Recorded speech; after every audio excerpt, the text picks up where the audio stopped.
इसके बाद में है कुछ फंडामेंटल डेफिनेशंस। जैसे पहले डेफिनेशन है मोनोक्रोमेटिक एमिटेंस या फिर स्पेक्ट्रल एमिसिव पावर। इसका मतलब क्या है?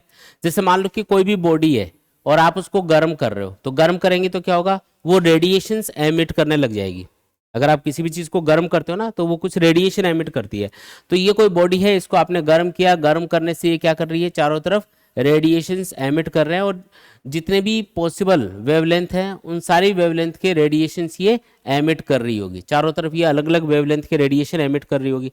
अब मोनोक्रोमेटिक एमिटेंस या फिर स्पेक्ट्रल एमिसिव पावर का मतलब है कि ये बॉडी जब रेडिएशन कर रही है तो किसी एक पर्टिकुलर वेवलेंथ के कितने रेडिएशन ये कर पा रही है, उसको बोलते हैं मोनोक्रोमेटिक एमिटेंस या फिर स्पेक्ट्रल एमिसिव पावर। इसका फॉर्मूला ये होता है, किसी भी एक पर्टिकुलर वेवलेंथ के जो रेडिएशन है वो कितने ये एमिट कर पा रही है, मतलब कितनी एनर्जी उस वेवलेंथ की, यानी उस वेवलेंथ के रेडिएशंस की फॉर्म में कितनी एनर्जी इसने एमिट करी, डिवाइडेड बाई इसका सरफेस एरिया कितना है, डिवाइडेड बाई टाइम कितना लगा इसको उन रेडिएशंस को एमिट करने में, यानी कि टी, और वेवलेंथ क्या है, मतलब कौन सी वाली वेवलेंथ के लिए फॉर्मूला लिखा जा रहा है, क्योंकि एक पर्टिकुलर वेवलेंथ के लिए हम स्पेक्ट्रल एमिसिव पावर या ये जो मोनोक्रोमेटिक एमिटेंस है ये डिफाइन करते हैं।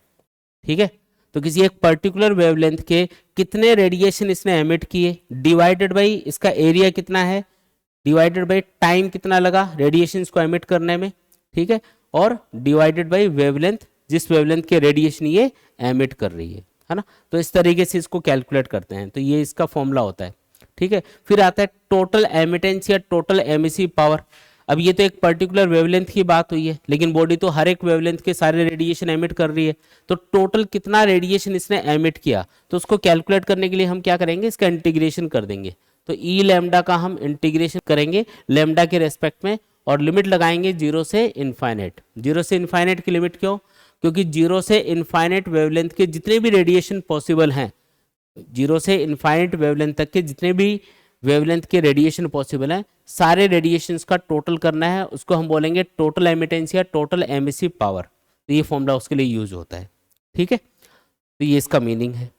फिर इसका उल्टा, यानी कि अगर कोई भी बॉडी रेडिएशन को एब्जॉर्ब कर रही है तो उसके लिए भी ये दोनों टर्म्स हम डिफाइन करते हैं। जैसे पहली है स्पेक्ट्रल एब्जॉर्प्टिव पावर या फिर एब्जॉर्प्टिव कोफिशिएंट। जैसे मान लो कि कोई बॉडी है और ये कोल्ड कंडीशन में है, ठंडी है अभी, इसके ऊपर आप हीट रेडिएशन इंसिडेंट कर रहे हो, तो ये क्या करेगी, रेडिएशन को एब्जॉर्ब करने लग जाएगी। अब इसने कितना रेडिएशन, किसी भी एक पर्टिकुलर वेवलेंथ का कितना रेडिएशन इसने एब्जॉर्ब किया, क्यू ए लिख देते हैं उसको, डिवाइडेड बाय टोटल रेडिएशन जो इसकी सरफेस के ऊपर इंसिडेंट हो रहे थे। टोटल रेडिएशन कितना इंसिडेंट हुआ, मान लो क्यू, उसमें से किसी एक पर्टिकुलर वेवलेंथ का कितना रेडिएशन इसने एब्जॉर्ब कर लिया, क्यू ए। तो क्यू ए अपॉन क्यू को ही हम क्या बोलते हैं, स्पेक्ट्रल एब्जॉर्प्टिव पावर या फिर एब्जॉर्प्टिव कोफिशिएंट, जिसको हम ए से डिनोट करते हैं। तो ए लैम्डा, लैम्डा इसलिए लगा रहा हूँ क्योंकि एक पर्टिकुलर वेवलेंथ के लिए इसको डिफाइन किया जा रहा है कि एक पर्टिकुलर वेवलेंथ के कितने रेडिएशन इसने एब्जॉर्ब किए divided by total heat radiation जो सरफेस के ऊपर इंसिडेंट हुए थे, है ना। तो इसी को हम क्या बोलते हैं, स्पेक्ट्रल एब्जॉर्प्टिव पावर बोलते हैं। फिर अगली टर्म है टोटल एब्जॉर्प्टेंस या फिर टोटल एब्जॉर्प्टिव पावर। टोटल एब्जॉर्प्टेंस या टोटल एब्जॉर्प्टिव पावर का मतलब है कि जितने भी रेडिएशन इंसिडेंट हो रहे हैं इन सब का टोटल कर लो। तो उसके लिए आपको इंटीग्रेशन मेथड यूज करना है। 0 से इनफाइनाइट के लिए हम लिमिट लगाएंगे और इंटीग्रेशन कर देंगे, तो अपने पास क्या आ जाएगा, टोटल एब्जॉर्प्टिव पावर या फिर ये जो टोटल एब्जॉर्प्टेंस है वो निकल के आ जाएगी कि कितना एब्जॉर्ब ये रेडिएशंस को एब्जॉर्ब कर सकती है बॉडी।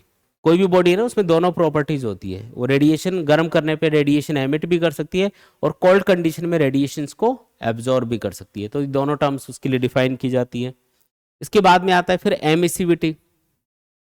अब जैसे मान लो कि कोई भी बॉडी है, किसी एक जनरल बॉडी की बात करते हैं। अब इस जनरल बॉडी को आप क्या कर रहे हो, गर्म कर रहे हो। तो गर्म करेंगे तो किसी एक पर्टिकुलर टेम्परेचर के ऊपर आप देख रहे हो तो ये रेडिएशंस को एमिट कर रहा है। तो कितना टोटल, कितना रेडिएशन इसने एमिट किया, उसको मैं ई से डिनोट कर रहा हूँ। अगर मैं किसी ब्लैक बॉडी को, ब्लैक बॉडी का आइडियल बॉडी होती है जो हर टाइप के रेडिएशन एमिट करती है जब उसको गर्म किया जाता है। नॉर्मली जो बॉडीज होती है वो तो कुछ वेवलेंथ हो सकता है कि वो रेडिएट नहीं करे, लेकिन जो ब्लैक बॉडी होती है उसकी सरफेस पे अगर रेडिएशन डाले जाएंगे तो वो सारे रेडिएशन को एब्जॉर्ब कर लेगी और अगर गर्म किया जाएगा तो सारे रेडिएशंस को वो एमिट भी करेगी, उसको बोलते हैं ब्लैक बॉडी। तो किसी पर्टिकुलर टेम्परेचर टी के ऊपर आपने देखा कि ये जो बॉडी है, ये जो टोटल रेडिएशन एमिट कर रही है वो ई के बराबर है, और उसी टेम्परेचर पे अगर मैं एक ब्लैक बॉडी लेता तो वो जो टोटल रेडिएशन एमिट करती, मान लो वो है कैपिटल ई के बराबर, तो इन दोनों का ये जो रेशो होता है, इस रेशो को हम बोलते हैं एमिसिविटी। इसको हम क्या बोलते हैं? एमिसिविटी बोलेंगे। ठीक है, कंपैरिजन करने के लिए इसको हम यूज करते हैं इस टर्म को। जैसे एक जनरल बॉडी है वो ब्लैक बॉडी की कंपैरिजन में कितना रेडिएशन कर सकती है, तो उसको बताने के लिए ये टर्म यूज की जाती है। ठीक है, एमिसिविटी। ठीक है, आया समझ में? अब जैसे दो अलग अलग टाइप की बॉडीज है, मान लो एक तो हाईली पॉलिश्ड बॉडी है, एक ब्लैक बॉडी है। अगर हाईली पॉलिश्ड बॉडी है तो इसके ऊपर रेडिएशन इंसिडेंट होंगे और ये रेडिएशंस को क्या कर देगा? रिफ्लेक्ट कर देगा। तो इसकी जो एब्जॉर्बिंग पावर है ना, वो क्या रहेगी? जीरो रहेगी। इसलिए हाईली पॉलिश्ड बॉडी के लिए हम जो एमिसिविटी है उसको कैलकुलेट करेंगे तो ये जीरो आएगा हमेशा। अगर ब्लैक बॉडी के लिए कैलकुलेट करोगे तो ब्लैक बॉडी के लिए जो रेडिएशन है, क्योंकि वो सारे के सारे रेडिएशन एमिट करती है, इसलिए एमिसिविटी की वैल्यू इसकी 1 होती है। और अगर कोई जनरल बॉडी है, नॉर्मली जो बॉडीज होते हैं उनके लिए अगर देखोगे तो एमिसिविटी की वैल्यू 0 से 1 के बीच में कुछ ना कुछ रहेगी।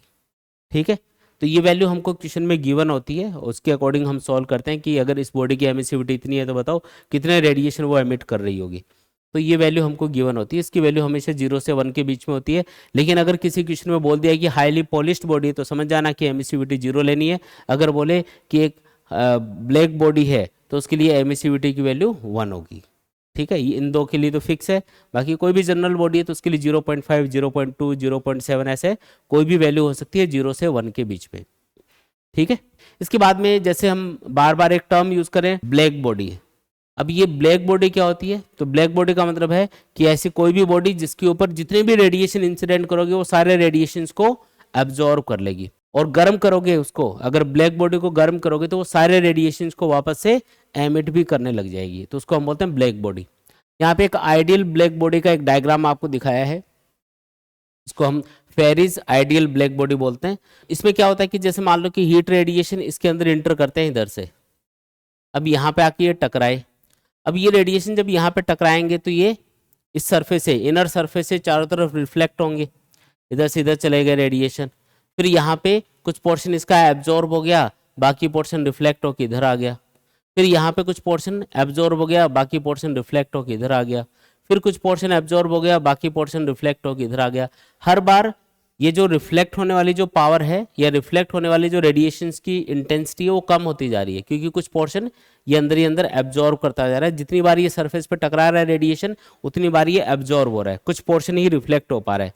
तो ऐसे ये रिफ्लेक्ट होता होता लास्ट में आप देखोगे कि इसके अंदर ये घूमता घूमता, मतलब रेडिएशन पूरा का पूरा इसके अंदर ही ये एब्जॉर्ब हो जाता है, खत्म हो जाता है, मतलब इससे बाहर जो रेडिएशंस हैं वो निकल नहीं पाते हैं। तो इसको हम बोलते हैं परफेक्ट ब्लैक बॉडी, क्योंकि जितना भी रेडिएशन इसके अंदर इंटर करेगा वो कभी भी बाहर नहीं निकलेगा, इसमें से अंदर ही अंदर घूम के पूरा एब्जॉर्ब हो जाएगा। तो इसको बोलते हैं परफेक्ट ब्लैक बॉडी। तो ब्लैक बॉडी की बस ये आपको प्रॉपर्टी याद रखनी है, खास बात यही होती है कि जब आप उसको गर्म करते हो तो वो हर टाइप के रेडिएशन को एमिट करता है, जितने भी वेवलेंथ के रेडिएशन पॉसिबल है हर एक वेवलेंथ के रेडिएशन को वो एमिट करेगा, और जब उसको ठंडा किया जाएगा तो हर एक टाइप के रेडिएशंस को अगर उसके ऊपर डाले जाएंगे तो वो एब्जॉर्ब कर लेगा। ठीक है, ये इसकी प्रॉपर्टी है। इसके बाद में आता है फिर Prevost theory of heat energy exchange. देखो, प्रीवास्ट थ्योरी ये होती है कि अगर आपको कोई भी बॉडी दे रखी है तो आप देखोगे कि वो जो बॉडी है वो किसी भी टेम्परेचर पे हो, वो हर एक टेम्परेचर के ऊपर हीट रेडिएशन एमिट भी कर रही होती है और साथ में हीट रेडिएशन एब्जॉर्ब भी कर रही होती है। चाहे वो गर्म हो या ठंडी हो, वो दोनों काम एक साथ कर रही होती है। हीट रेडिएशंस को वो एमिट भी कर रही होती है और हीट रेडिएशन को वो एब्जॉर्ब भी कर रही होती है। अगर बॉडी का टेम्परेचर मान लो T है, सराउंडिंग का टेम्परेचर है मान लो T0। अब इसमें 3 अलग अलग केस हो सकते हैं। हो सकता है कि जो बॉडी का टेम्परेचर है वो ज्यादा हो और सराउंडिंग का टेम्परेचर क्या हो, कम हो सकता है कि बॉडी काफी ज्यादा गर्म हो और सराउंडिंग यानी कि बाहर जो एटमॉस्फेयर है वो ठंडा हो। तो उस कंडीशन में क्या होगा, जो बॉडी है वो हीट रेडिएशन ज्यादा एमिट करेगी, यानी कि जो रेडिएट होने वाली एनर्जी है वो ज्यादा होगी, और एब्जॉर्ब होने वाली जो एनर्जी है वो क्या रहेगी, कम रहेगी।